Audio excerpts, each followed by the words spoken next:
एक बार फिर से अपने नाज़रीन को बताते चलें कि 2.5 घंटे ताखीर से शुरू होने वाले इजलास से 5 मिनट की जो है वक्फा लिया गया और इस वक्त स्पीकर की जानिब से इजलास मुलतवी किए जाने के इम्कानात भी जाहिर किए जा रहे हैं। हमारे नुमाइंदे आरिफ हयात हमें सुबह से ही इस तमाम तर सूरत हाल से आगाह कर रहे थे। आपको बताते चलें कि अपोजिशन की जानिब से भी काफ़ी ज़्यादा जो है यहाँ पर एहतजाज किया गया है स्पीकर डाइस के सामने खड़े होकर, और ये मनाजिर भी आप देख सकते हैं।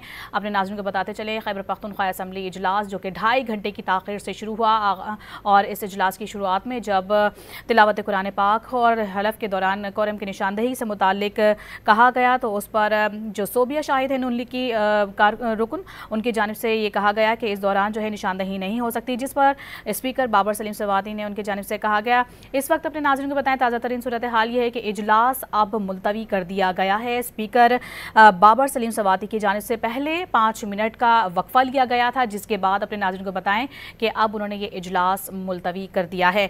आपको बताते चलें कि खैबर पख्तूनख्वा असम्बली का जो इजलास है वो तकरीबन 2.5 घंटे की ताखीर से शुरू हुआ, और अब ये ताज़ा तरीन खबर अपने नाज़रीन तक हम पहुँचा रहे हैं कि इजलास जो है वो मुलतवी कर दिया गया है।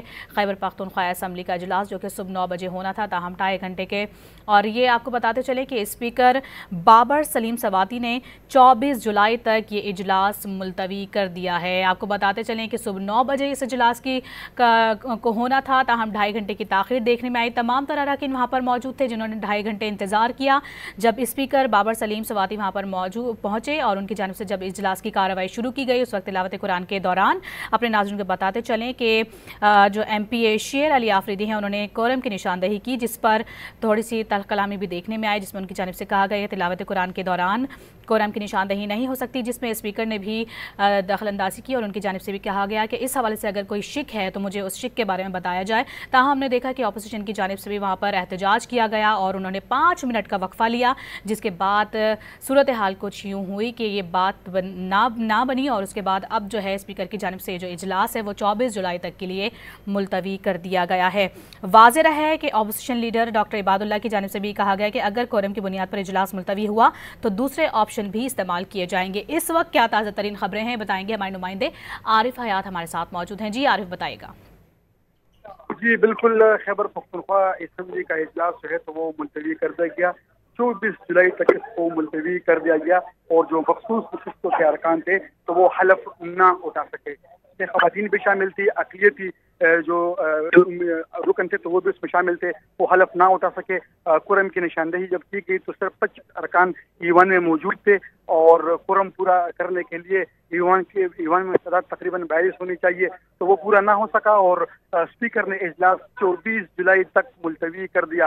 कल जो सेनेट के इंतखाबात हैं तो वो कटाई में पड़ गए, क्योंकि अगर ये कोरम पूरा होता और असम्बली के नंबर पूरे होते तो उसके बाद असम्बली जो सेनेट के इंतखाबात है तो वो होने थे। अभी सेनेट के इंतखाबात भी कटाई में पड़ गए। अब अपोजिशन के जितने भी अरकान हैं तो वो अपोजिशन चैम्बर में जमा हो रहे हैं, उसके बाद का आइंदा का लायमल जो है तो वो तय करेंगे। इन्होंने मुख्तलिफ ऑप्शन पर पहले भी बात की हुई थी कि हम ठीक है, आरिफ हयात हमारे साथ ही रहेगा। इस वक्त ब्यूरो चीफ पेशावर अली अकबर भी हमारे साथ मौजूद हैं। अली अकबर, 24 जुलाई तक के लिए इजलास अब मुलतवी कर दिया गया है। हमने देखा कि अपोजिशन की जानिब से कुछ एहतजाज भी किया गया, और उनकी जानिब से ये भी कहा जा रहा था ख़ास तौर पर कि हम अगर ये कोरम की निशानदही की गई तो हमारे पास दीगर ऑप्शन भी मौजूद हैं। इस हवाले से बताइएगा आप।